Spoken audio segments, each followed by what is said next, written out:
Hi, so welcome to this series tutorial in business statistics. So this week, we are going to have a preview on business statistics itself.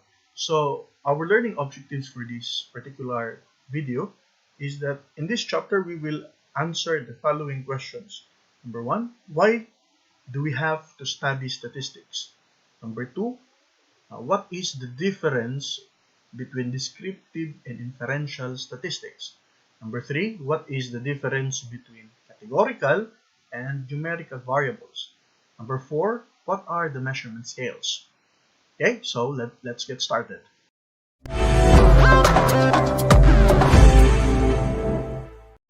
Okay, so let's start. So what is your reaction when you hear the word mathematics or when you hear the word statistics? Other person will really cry because they really hate numbers, they really hate statistics. Others will just pretend to be happy while sleeping at the back of the classroom. Others will just, I don't care, I will just have to attend this class and try to pass the exams. And then others really like numbers. That is why, when I designed this course, I intended it to be as easy and as practical as possible. As easy in a sense that we will only focus on the essentials. And then as practical because we will try to bring the learnings, the theory, into practice. Because that is very, very important. We will only appreciate statistics if we will apply it in the real world. Okay? So why do we have to study statistics? According to Berenson, we can use statistics to summarize business data. This is very, very important because in business or in anywhere you look at, we are surrounded with big chunks of data. So we have to summarize those data and then make sense out of it.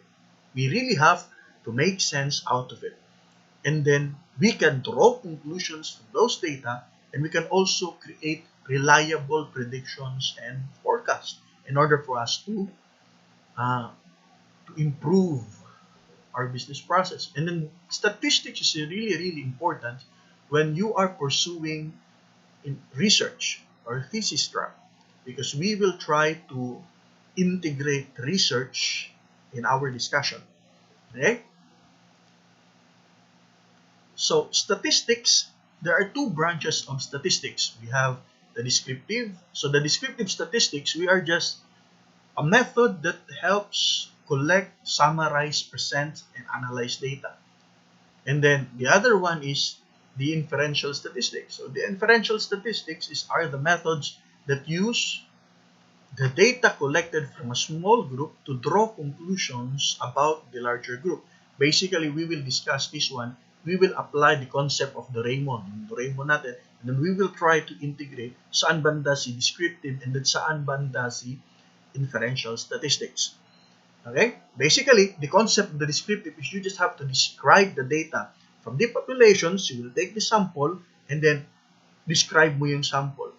And then inferential statistics is using your analysis on the sample, you will now try to predict the characteristic of the population. So that's the concept of the inferential and differential statistics. Okay, so that is why it is very, very important that as early as now, we have to understand the basic terminologies in this course. So this is the Doraemon. So we will start with the population. So the population, a definition by Berenson, a population consists of all the items or individuals about which you want to reach conclusion. So the population, for example, you want to have a study sa buong Pilipinas. Sa buong Pilipinas, in the whole Philippines, you want to conduct a study. That is why all of the Filipinos, all the residents of that particular country, that is the population.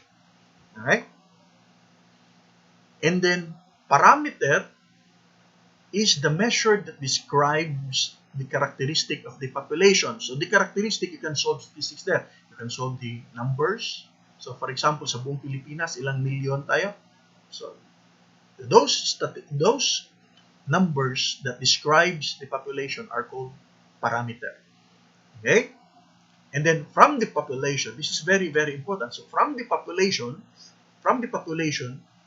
we will do sampling in order to get the sample. Okay? yung sample natin dito, the sample is the portion of the population that is selected for analysis. Okay? So, eto na yung, for example, buong Pilipinas yung population natin. So, yung buong Pilipinas, yung population natin, sampling natin, we have to do random sampling. That is very, very important. In order to create, to make a generalization on the whole population, you should do random sampling.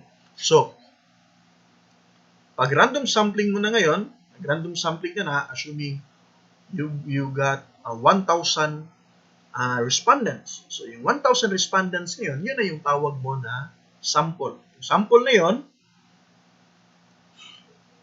ang tawag natin as statistic. So, a statistic is a measure that describes a characteristic of a sample. Okay? So, pwede din yun yung sample size, sample mean, so on and so forth. We will have an example later on. And then, of course, from the sample, we will try to infer something to the population, to the characteristic of the population. For instance, if you want to solve the average wage of Filipinos, it is very, very difficult to conduct it on all Filipinos. Diba? Imaginein mo, ilang milyong Pilipinos nandito sa Pilipinas. So, kung isa-isa mo yan, tatanungin mo yung isa-isa na yan, aabot yan ng ilang taon. Okay? Yung tawag natin yan, we call that one a census. If we do census, it really takes time, takes resources. So that is why we randomly select samples, and then from those samples na yun, we will get the average salary of the particular group of person, and then from that group, we will try to predict what is the average salary of all the Filipinos. So that is why this cycle is very, very important, especially in inferential statistics later on. Okay, the other terms are a variable. So a variable is a characteristic of an item or an individual. For example, in this particular figure here, this is our population, and then we get a sample from this population to represent the population. So, ito na yung sample natin. So, our variable, one of the variables that we can consider here is a color. So, color. So, that is our variable. And then, a data are different values associated with variable. For example, if our variable is colors, what are the colors of our sample? So, you have violet, you have blue, green, brown, so on and so forth.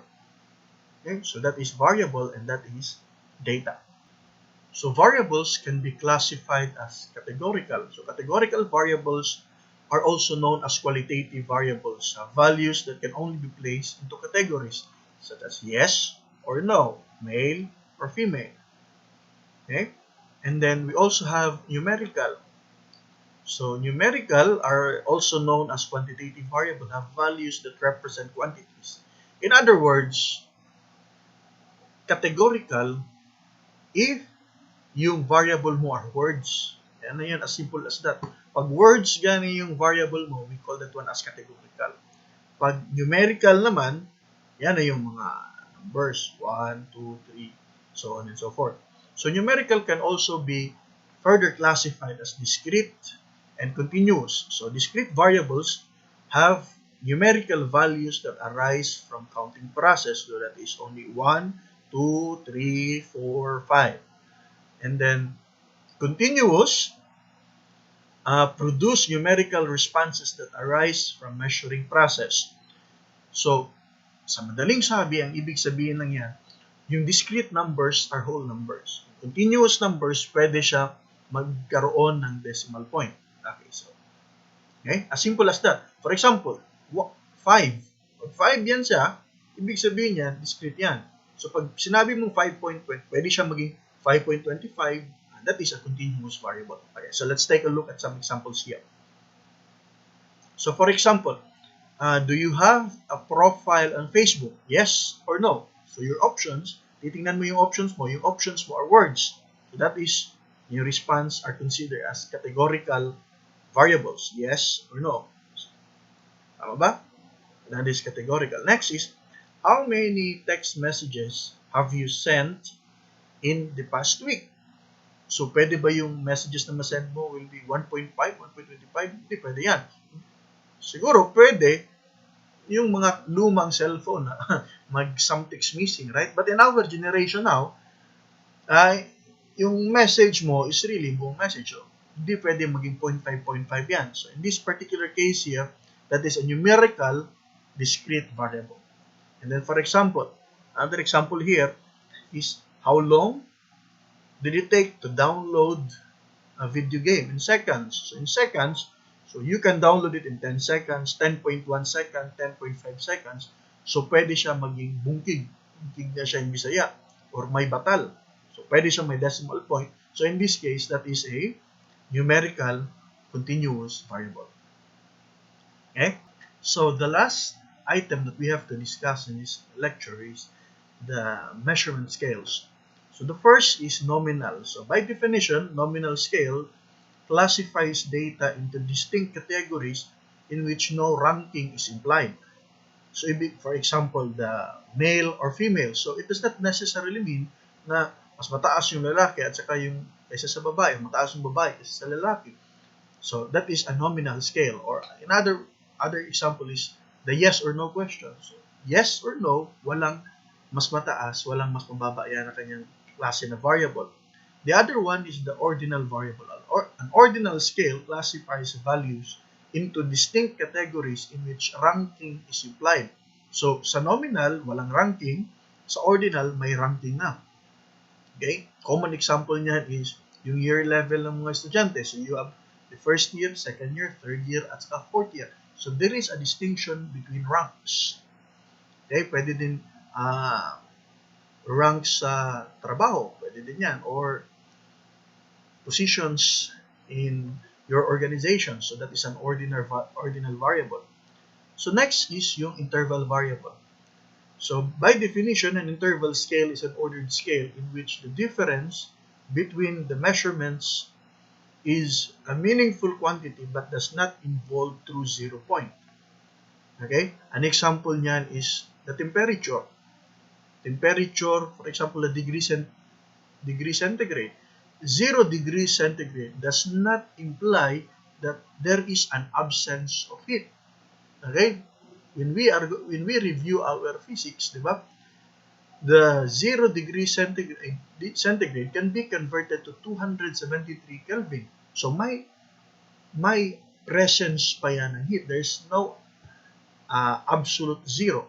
And then yung interval scale naman, so from the word itself, interval, the interval of the variable makes sense. So for in this variable here, the 10 degrees at saka 20 degrees. So, interval scale, pwede kang mag-addition, you can do addition, you can also do subtraction, but you cannot do multiplication. So, in this case here, you can say that the distance between these points here are, that is 10 degrees centigrade. So, that is the distance. You can do plus, minus. However, you cannot do multiplication in a sense that if you multiply this one and you try to convert this one to that one, so from 10 degrees centigrade, magiging 50 degrees centigrade yan. And then the 20 degrees centigrade, magiging 68 degrees centigrade.